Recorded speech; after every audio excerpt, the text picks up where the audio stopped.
Assalamu alaikum. This is Tashika here and I welcome you to my channel Study Rawat.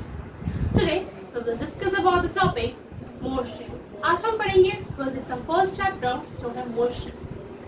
Motion में हम आज के topics वो clear करेंगे. मोशन, कुछ basic terms, distance travel, displacement, uniform motion और non uniform motion.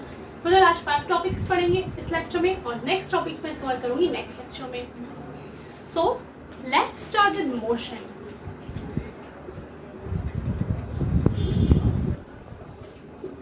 Motion क्या होता है? एक्चुअली मोशन पढ़ने से पहले हमें कुछ टर्म्स सीखने होंगे कि वो कौन से टर्म्स हैं जो यूज होते हैं मोशन को पढ़ने के लिए, या आप इन वर्ड्स का पूरे फिजिक्स में हमेशा यूज करेंगे जब तक आप फिजिक्स पढ़ रहे हैं. फर्स्ट वर्ड है वो है स्टेशनरी ऑब्जेक्ट.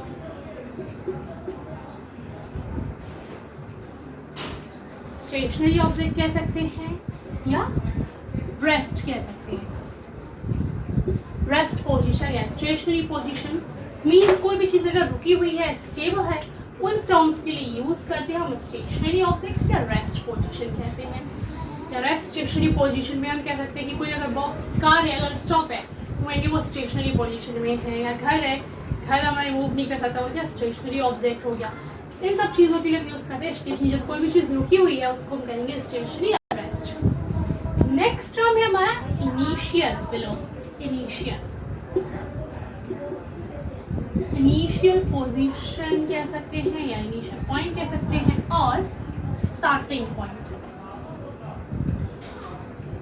कोई भी चीज की स्टार्टिंग होती है कहीं से भी. अगर आप घर से स्कूल जा रहे हैं तो आपका घर क्या हो गया, एक स्टार्टिंग पॉइंट हो गया. उस पॉइंट को कहेंगे हम इनिशियल पोजीशन कह सकते हैं, स्टार्टिंग पोजीशन कह सकते हैं, स्टार्टिंग पॉइंट कह लीजिए या इनिशियल पॉइंट कह लीजिए. उन चीज़ों को कहते हैं इनिशियल से डिनोट करते हैं. जहाँ भी स्टार्टिंग होती है उसको हम कहते हैं initial. Third one is final. Final position और एंडिंग. कहीं भी अगर आप, मैंने आपको एग्जांपल दिया था, घर से स्कूल जा रहे थे तो स्कूल क्या हमारा फाइनल पॉइंट हो गया या एंडिंग पॉइंट कह सकते हैं. घर क्या इनिशियल पॉइंट और स्कूल क्या हो गया फाइनल पॉइंट. तो ये 3 टर्म्स आपको इंपॉर्टेंट है जानने के लिए. तो इसके बिना आप स्टार्ट नहीं कर सकते थे मोशन को, तो मैंने आपको पहले ही बता दिया है. फिर हम आगे स्टार्ट करते हैं मोशन क्या होता है. एक्चुअली मोशन बहुत सिंपल टर्म है और जिसका डायरेक्ट सिंपल मीन भी यही होता है, मूवमेंट. मोशन का सिंपल मीन क्या, मूवमेंट. कोई भी चीज़ अगर मूवमेंट कर रही है तो उसी को हम कहते हैं मोशन कर रही है. लाइक अगर हम एग्जांपल ले, कोई कार है मूव कर रही है तो वो क्या कहेंगे, कार इज इन मोशन. या हम चल रहे हैं the human being is in motion. सिर्फ हम कहते हैं कोई भी चीज़ मूव कर रही है सो हम कहते हैं मोशन. सिंपल ही डेफिनेशन है. तो इसकी डेफिनेशन क्या हो जाएगी, any object which are in moving या movement with taking the reference of their initial point, starting point का रेफरेंस लेके चले, उसी को हम कहते हैं मोशन. और कई बार ये होता है कि मोशन को नोटिस कर लेते हैं और कई बार मोशन को नोटिस नहीं कर पाते हैं. इसका रीज़न ये है कि कभी मोशन बहुत फास्ट होता है. लाइक हम हैंड मूव कर रहे हैं या मैं ऐसे माँ के ला रही हूँ, दिस मीन ये मोशन बहुत फास्ट और इस मोशन को आप नोटिस कर रहे हैं.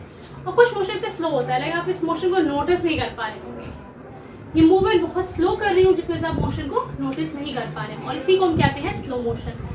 स्लो मोशंस को नोटिस करना बहुत डिफिकल्ट होता है और जो फास्ट मोशंस होते हैं उनको नोटिस करना इजी होता है, वो नोटिसेबल होते हैं. ठीक है, तो मोशन हमारा सिंपल यही था. यूनिफॉर्म मोशन आगे पढ़ेंगे और नॉन यूनिफॉर्म मोशन पढ़ेंगे तो थोड़ा सा और मैं एलॉबरेट करूँगी आपको. थोड़ा से पहले आपको वो चीज़ें पढ़नी पड़ेंगी, वो है डिस्टेंस ट्रैवल और डिस्प्लेसमेंट. हम डिस्टेंस ट्रैवल और डिस्प्लेसमेंट को पैरेलल में. तो डिस्टेंस ट्रैवल क्या होता है? डिस्टेंस ट्रैवल होता है द एक्चुअल पाथ या actual land that you cover, उसी को हम कहते हैं डिस्टेंस ट्रैवल. जो आपने पाथ कवर किया है या जितना आप दूर चले हैं, एक्चुअल लेंथ आपने कवर किया है, उसी को हम डिस्टेंस ट्रैवल कहते हैं. मैंने भी आपको एग्जांपल दिया था, हम एग्जांपल यही लेंगे कि आप कहीं मूव कर रहे हैं, आप कहीं जा रहे हैं, स्कूल से घर जा रहे हैं, तो आपने जितना आपने डिस्टेंस ट्रैवल किया, पाथ जो भी आप रास्ता कवर कर रहे हो, वही सिंपल क्या होता है, हमारा डिस्टेंस ट्रैवल होता है. आपको एग्जाम्पल लेके दिखाऊँ, देखिए ये आपका स्कूल है, स्कूल से आप घर गए. पहले आप अपने फ्रेंड के घर पे गए, देन आप क्या होंगे अपने घर पहुंचे. ये स्कूल और ये घर है, होम स्कूल और आपका फ्रेंड का घर है. ठीक है, तो आपने कितना डिस्टेंस कवर किया? स्कूल से फ्रेंड के घर आपका 5 किलोमीटर है और फ्रेंड से घर आपका 3 किलोमीटर है। तो आपने टोटल डिस्टेंस ट्रैवल कितना किया? आपने डिस्टेंस ट्रैवल किया 8 किलोमीटर हो गया। 5 + 3 = 8। तो आपने कितना डिस्टेंस ट्रैवल किया? आपने डिस्टेंस ट्रैवल किया 8 किलोमीटर।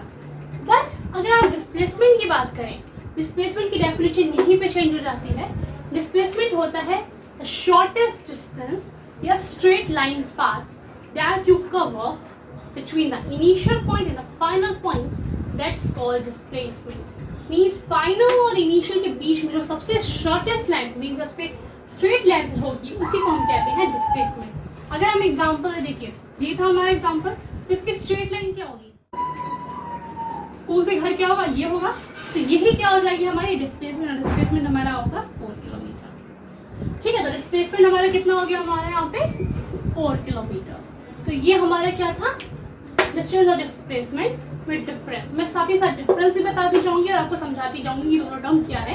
वो डिस्टेंस और डिस्प्लेसमेंट का डिफरेंस बहुत इंपॉर्टेंट है, मोस्टली आता भी है एग्जाम्स में।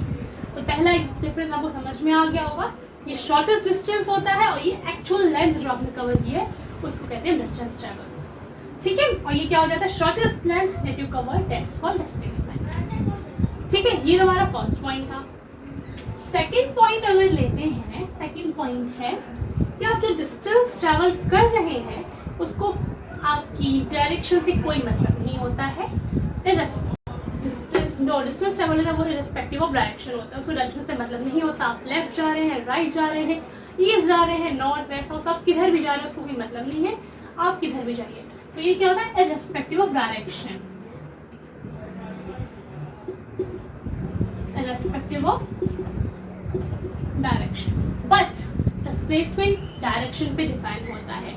आपको हमेशा डिस्प्लेसमेंट बताना होता है अलोंग विद डायरेक्शन। तो यहाँ पे क्या होगा? Second point, along with direction। Means अगर आप इसको बताएंगे तो आप क्या कहेंगे? 4 किलोमीटर टूवर्ड्स ईस्ट। आप ईस्ट की तरफ मूव किया तो आपको डायरेक्शन भी बताना होगा कि वो क्या है, आप ईस्ट की तरफ मूव कर रहे हैं। ठीक है, अब हम आते हैं नेक्स्ट मूवमेंट, जैसे थर्ड डिफरेंस की तरफ। थर्ड डिफरेंस ये है कि जो हमारा डिस्प्लेसमेंट होता है और वो होता है वेक्टर क्वांटिटी। वो क्या होता है? Vector quantity. और जो डिस्टेंस ट्रैवल होता है वो होता है स्केलर क्वांटिटी।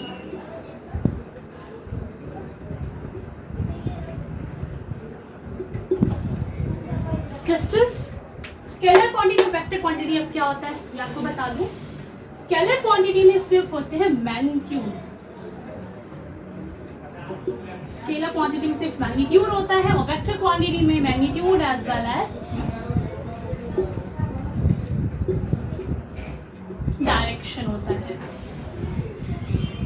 आपको मैग्नीट्यूड के साथ साथ डायरेक्शन बताना होता है। मैंने आपको फर्स्ट में ही क्लियर किया था अभी। थर्ड डिफरेंस यही होता है कि distance travel is a scalar quantity and displacement is a vector quantity. मैंने आपको प्रॉपर नोट्स डिस्क्रिप्शन बॉक्स में प्रोवाइड कर दिया, आप वहाँ से जाके देख सकते हैं। मैंने लिंक आपको दे दिया है नोट्स का, आप उसे जाके ओपन करके देख सकते हैं। ठीक है, तो scalar quantity is a magnitude, vector quantity में सिर्फ मैग्नीट्यूड और डायरेक्शन दोनों होता है। तो आप ये चीज़ हमेशा ध्यान रखिएगा। स्केलर क्वांटिटी, वेक्टर क्वांटिटी पूरे फिजिक्स में, सिर्फ 9th में नहीं, आप 9, 10, 11, 12 तक यूज़ करने वाले हैं अगर आप फिजिक्स ले रहे हैं तो आप इस चीज़ का ध्यान रखिएगा। अब हम आते हैं फोर्थ पॉइंट पे। फोर्थ पॉइंट में ये होता है distance travel can not be zero. Distance travel आपको कभी भी जीरो नहीं होता अगर आप मोशन कर रहे हैं। तो क्या लिखेंगे? Distance travel can't be zero, but displacement zero हो सकता है, कैन बी जीरो और नॉन जीरो। अब क्वेश्चन ये आएगा कि जीरो और नॉन जीरो कैसे हो सकता है। देखिए, डिस्टेंस ट्रैवल तो कभी जीरो हो नहीं सकता। वही अगर आप मूव कर रहे हो, ऑब्वियस अगर आप एक स्टेप भी ले रहे हो मीन्स आपने कुछ डिस्टेंस जरूर कवर किया है, तो डिस्टेंस ट्रैवल तो कभी जीरो नहीं हो सकता, उसमें समझाने की जरूरत नहीं है। बट डिस्प्लेसमेंट की अगर बात करें कि जीरो कैसे होता है, ये आपको मैं बताती हूँ। देखिए, आप पहले स्कूल गए, स्कूल से अपने दोस्त के घर गए, दोस्त से फिर अपने घर पे गए, फिर अपने घर से वापस इधर ही से स्कूल आ गए। तो आपने क्या किया? स्टार्टिंग इधर से की, स्कूल से स्टार्टिंग आपने इधर ही से की, और एंडिंग की तरफ से की, इधर ही से की। तो डिस्प्लेसमेंट जो होता है मैंने आपको बताया था, the difference between initial point and the final point, जो शॉर्टेस्ट डिस्टेंस होती है उसी को हम डिस्प्लेसमेंट कहते हैं। तो अगर आपने स्टार्टिंग में स्कूल से किया और एंडिंग में स्कूल पे कर रहे हैं, मतलब इनिशियल पॉइंट और फाइनल पॉइंट भी आपका क्या हो गया, स्कूल हो गया, तो आपने टोटल कितना डिस्टेंस, शॉर्टेस्ट डिस्टेंस लेंगे तो जहाँ पे खड़े थे वहीं पे आगे वापस खड़े हो गए, तो आपने डिस्टेंस को कवर नहीं किया, मीन्स आपको कोई भी जो डिफरेंस है वो तो है ही नहीं शॉर्टेस्ट डिस्टेंस। तो फिर हमारा इस केस में जब होता है डिस्प्लेसमेंट हमारा 0 हो जाता है। अगर आपने इनिशियल पॉइंट और फाइनल पॉइंट अगर आपका सेम होता है तब क्या होता है, हमारा डिस्प्लेसमेंट 0 हो जाता है। तो ये आप बात ध्यान रखिएगा, जब भी आपका फाइनल पॉइंट और इनिशियल पॉइंट आपका सेम दे तो डिस्प्लेसमेंट हमेशा 0 होगा, बट डिस्टेंस ट्रेवल कभी भी 0 नहीं होगा। एक एग्जांपल लूंगी डिस्प्लेसमेंट का ही है, तो आपको अगर इस टाइप का भी क्वेश्चन आता है वो घबराने की जरूरत नहीं है। डॉट पैनिक, ये कैसा क्वेश्चन आ गया है, कुछ इस टाइप का जिगजैग बना दिया जाए, this is initial point and this is final point, ये फाइनल है और ये इनिशियल है। तो अब देखिए, अब आपसे पूछेगी आपको डिस्टेंस ट्रेवल क्या होगा, तो डिस्टेंस ट्रेवल अगर ये 3 5 है, ये भी 5 है, ये भी 5 है और ये 3 है, तो टोटल डिस्टेंस ट्रेवल क्या हो जाएगा आपका 5 5 15 एंड 3 18। तो आपने 18 किलोमीटर कवर किया। बट अगर डिस्प्लेसमेंट पूछे तो आप क्या करेंगे, डिस्प्लेसमेंट आपकी शॉर्टेस्ट डिस्टेंस में स्ट्रेट लाइन क्या होगी, ये होगी, और ये अगर आप स्केल से मेजर करके बताएंगे कि आपका डिस्प्लेसमेंट क्या होता है, तो ये आपको यूज करना है स्केल से मेजर करके आप बता सकते हैं कि क्या है हमारा डिस्प्लेसमेंट। अगर हम मान लें कि ये हमारा 7 किलोमीटर है तो डिस्प्लेसमेंट कितना हो जाएगा हमारा 7 किलोमीटर। अब हम पढ़ेंगे यूनिफॉर्म मोशन और नॉन यूनिफॉर्म मोशन क्या होता है। फर्स्ट ऑफ ऑल आप मुझे ये बताइए यूनिफॉर्म क्या होता है। यूनिफॉर्म मीन्स होता है सिमिलर चीज। अगर हम स्कूल में भी यूनिफॉर्म पहनते हैं तो हम क्यों पहनते हैं, क्योंकि स्कूल यूनिफॉर्म इसलिए करेंगे हर एक बच्चा आपको इक्वल देखे, मीन्स कोई ना ऊपर दिखे ना नीचे, क्योंकि इसको जज ना कर सके, आगे को पार्शलिटी कर सके, हम हर एक बच्चे को इक्वल देखें, तो ऐसे यूनिफॉर्म होता है, मीन्स इक्वल चीजें हों। तो अगर हम यूनिफॉर्म मोशन की बात करें, इफ अ बॉडी मूविंग, अगर कोई मूविंग बॉडी मूव कर रही है covers equal distance, equal interval of time, that's called uniform motion। और non-uniform motion की definition हो जाएंगी a moving body cover unequal distance in equal interval of time, that's called non-uniform motion। Means अगर कोई body है move कर रही है और वो इक्वल डिस्टेंस कवर कर रही है और equal interval of time, means पहले 5 मिनट में 5 सेकेंड्स में उसने 10 किलोमीटर कवर किया, फिर 10 सेकेंड्स में उसने टोटल 20 किलोमीटर कवर किया। इसका मतलब क्या, वो हर इंटरवल में 10-10 सेकंड का 10-10 किलोमीटर का डिफरेंस ले रही है, तो वो यूनिफॉर्म मोशन हो गया। और नॉन यूनिफॉर्म मोशन का अगर डिफरेंस ले, एग्जांपल ले, तो क्या हो जाएगा कि वो पहले 5 मिनट में क्या कर रहा है 10 किलोमीटर जा रहा है, दूसरे 5 किलोमीटर वो 8 किलोमीटर जा रहा है, तो ये क्या गलत हो गया, मतलब पहले में 10 कवर कर रहा है दूसरे में 8, तो वो नॉन यूनिफॉर्म है। एग्जाम्पल बताए, देखिए हमने पहले 5 सेकेंड में 5 सेकेंड्स में 5 किलोमीटर कवर किया, नेक्स्ट अगर हम 10 सेकेंड्स में देखें तो हमने 10 किलोमीटर कवर किया। ये सब अगर हम 5-5 सेकेंड का इंटरवल देखें तो हम 5-5 किलोमीटर कवर कर रहे हैं। अगर हम नॉन यूनिफॉर्म मोशन में हैं तो नॉन यूनिफॉर्म मोशन में यही डिफरेंस रहता है। 5 सेकेंड में मान लीजिए 5 किलोमीटर कवर कर रहे हैं, नेक्स्ट 10 सेकेंड से हमने 4 किलोमीटर कवर किया, फिर 15 सेकेंड्स में हमने 10 किलोमीटर कवर किया। मीन्स हमारी जो स्पीड है, जो भी हम डिस्टेंस कवर कर रहे हैं वो अलग अलग कर रहे हैं, ठीक है। नॉन यूनिफॉर्म मोशन कर रहे हैं, ठीक है, यूनिफॉर्म मोशन कर रहे हैं। अगर हम इस चीज का ग्राफ लें, ग्राफ भी सेम ऐसे ही होता है, बस वो डिफरेंस होता है x and y and x। इसको हम कहेंगे डिस्टेंस, ये हमारा टाइम है, डिस्टेंस ये हमारा टाइम है। देखिए यूनिफॉर्म मोशन में अगर करें तो हमारा जो ग्राफ है वो स्ट्रेट लाइन में जाता है, मीन्स हम इक्वल इंटरवल में इक्वल टाइम डिस्टेंस कवर कर रहे हैं। बट जो यहाँ पे होता है हमारा उल्टा जाता है, कर्व होता है, ठीक है। ये सिंगल ग्राफ है, ये सिंगल ग्राफ है। इसका मतलब है कि हम कम टाइम में इक्वल टाइम में कम डिस्टेंस कवर कर रहे हैं, इसका मतलब है कम टाइम में ज़्यादा डिस्टेंस कवर कर रहे हैं। So that's for all today guys. I hope you all like my class. So please like and subscribe my channel Study Rabbit. And if you have any query regarding this session, you are free to ask in my comment section. And please don't forget to press the bell icon for the better updates.